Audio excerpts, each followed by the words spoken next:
Ampuliriza omulungi, nkwaniriza mu katabo kaffe Kikonyogo. Katono nnyo kujjukiza we twakoma mu kitundu kyaffe ekyayita. Nga mmaze okwolekera ekaabubiro era bwe ntyo nga njolekedde okutandika ku musango gwange ogw'okuzuula baani abaatemula Lukido. Natuukira ewaka gye nasinziira okwolekera eri ow'omuluka n'abeera nga yampitiramu ku ebyo bye namubuuza era ne mbeera nga nayagala okwongera okumanya ebisingako awo ku basajja be yali amaze okubeera nga nnyanjulira. Bwe ntyo nasalawo ntandikire ew'omwami amanyiddwa nga Paatiriisi era ng'ono teyali wala nnyo kubanga yali mulirwana wa kitange. Nkwaniriza mu kitundu kyaffe ekyokubiri eky'essuula yaffe ey'omukaaga, Linda Kiggweeyo afumita mukira. Namuyise mulirwana wa kitange si lwakubanga nti ne kitange yazimba eyo mu kibira, naye olw'okubanga nti ennimiro za kitange zaakomanga kumpi n'ewa Paatiriisi. Ye munnange Paatiriisi ebyokulima yali tabisaako nnyo mwoyo, ate olaba n'akakuba akaagendanga ewuwe nga bw'otaba na muggo tokayitamu.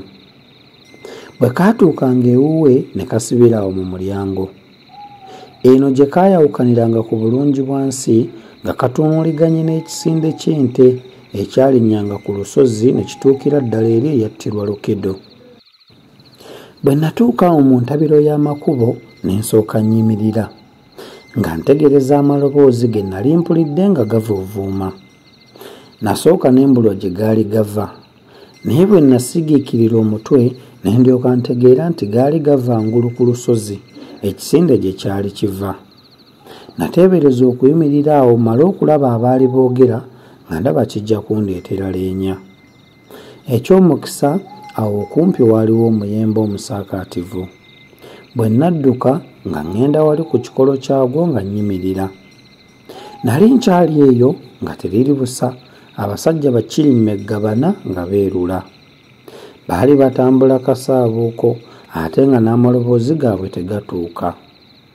Baali banaatera okutuuka we nnali wennyini, omu ku bo ne yeesittala ku mulandira gw'omuti.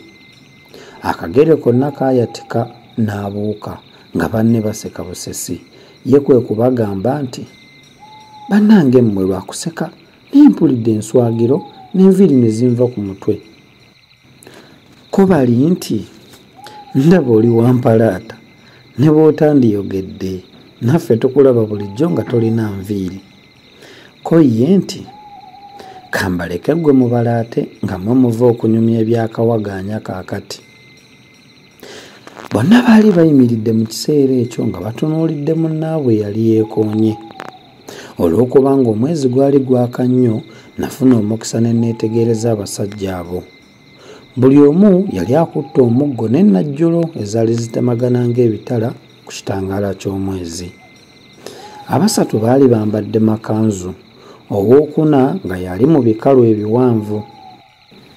Oyo eyali mu bikalu ye yababuguutanya ennyo nti, "Tugende bannange, obudde buyise nnyo." Baalaba abasibyeko akanyaaga ne batandika okutambula, olwo nga basembera eri gye nnali. Bwe baasemberera ddala we nnali, eyali mu bikalu n'amulisa tooki mu makoola g'omuyembe nga bw'agamba nti, "Kawagaanya yagenze dda?" Eddoboozi eryo bwe lyansensera mu matu ne mpulira ng'omubiri gunsusuukirira n'enviiri ne zinva ku mutwe kubanga nannyini lyo nali mmumanyi bulungi. Bwe yatuuka ku kikolo ky'omuti n'ayimirira n'ayongera okwogera ebigambo bye bye yayogera okusooka. Nange ne neeyongera okukakasiza ddala nti eddoboozi eryo lya munnange Kaweke. Kyokka natya nnyo kubanga namanya nti yali ajja kundaba. Ekikolo ky'omuti kye kyali kitwawuddemu wakati, nze nga nnyimiridde erudda ne munnange erudda. Nalowooza nti osanga ajja kuwulira omutima gwange nga gukuba, anti ku ssaawa eyo nga gututtula nga pikipiki ennene bw'etuttula. Katonda yamponya luno. Singa yankubako agage sandirutonze. Naye bwe yamala okwongera okumulisa n'ettooki mu makoola g'omuyembe n'atambula ne banne ne bamugoberera. Nasigala awo nga neebuuza Kaweke kye yali akola e Kaabubiro ku ssaawa ezo 6 ez'ekiro. Kaweke yali takola mirimu gya busuubuzi nti oba yali azze kulaba byamaguzi bye. Kale yali anoonya ki? Ndowooza Kaweke yali mu luko lwa Talukido. Eri mu kisinde gye baafuluma ly'ekkubo eryatuukanga ku lusozi awattirwa omuntu Lukido. Kale bwe ŋŋamba nti Kaweke ne banneeyo gye baali bava mba mukyamu. Nalaba okwebuuza tekulina kye kunnyamba ne ŋŋamba nti kambagwe mu buwuufu. Natambulira ddala mu lambaalo ng'akakuba akagenda ewa Patrice bwe kaali kagenda, okussa ekikkowe nga ndi ku lusebenju ewa Patrice. Nali nkyali awo okumpi n'enju n'enfuna okutya okw'ensusso. Nalowooleza ne ndaba nti singa nkwatibwa omukisa omubi, abasajja bano ne bangombamu obwala, tebalina kirala kye bandinkoze wabula okunzita. Oluvannyuma lw'okugenda nga nkuba ebifaananyi by'abasajja Kaweke be yali nabo, nakizuula nga ababiri nali mbamanyi, ye Patrice ne Mawangala. Owookusatu oyo yannema okuvumbula. Olw'okwagala ennyo okumanya omusajja oyo, natandika okunoonya we naafuna omwagaanya mu mbaawo nsobole okumulaba. Omwagaanya gwambula, ate bwe naguzuula nga guli eri mmanju. Ekyokukola ekirala kyambulira ddala, kye nava nsala amagezi ag'okusensera wansi w'ennyumba. Nga kye ŋŋenderera kwe kuwulira ebyali byogerebwa newankubadde ng'aboogezi nali sibalaba. Emboozi eyali mu nju yali empitako, n'olwekyo buli kye nakolanga nga nkikola bunnambiro. Bwe ntyo nagalamira ne nkwebera, enneekulula zaali 2 nga ntuuse we mpulirira. Wano we neekululira wansi, waggulu wange lyali ddiiro. Waggulu wange ddala mu butereevu yali etuddeyo akaana akato. Nakalaba bulungi olw'okubanga embaawo ezaali mu ntobo y'enju zaali njasaamirivu. Nayagala nnyongere okunuula ku nsingo yange ndabe n'abalala abaali mu nju omwo, naye bwe nasimba bwe nti olukokola ku ttaka, akati akakalu ne kamenyeka. Nalowooza nti osanga bawulidde, naye mpozzi okujogoolekana kwe kwabagaana.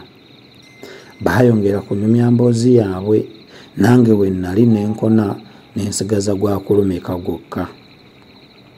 Patrice yasooka okutumbula ku ddoboozi n'agamba nti, "Owange Kaweke, olowooza kaakati essaawa mmeka?" Ko Kaweke nti, "Si kulowooza bulowooza, essaawa eyange kaakati egamba nti essaawa 6." Kwe kwongerako nti, "Bannange, essaawa ey'okuddayo etuuse. Omusajja wa mmotoka yaŋŋambye okutuuka ewa waddanga ku ssaawa 5:15. Kaakati alindiridde nnyo." Mawagala yali mwangu kwe kumuddamu nti, "Kyokka ssebo Kaweke, kimanye nti enkya oteekwa okujja ewa waddanga gye tunaakusanga ne tuteesa ekyokukola.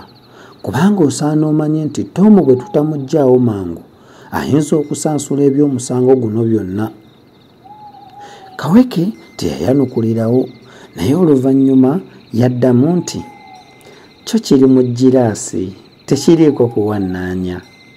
Jjo ku ssaawa 4 ez'ekiro ndiba ntuuse.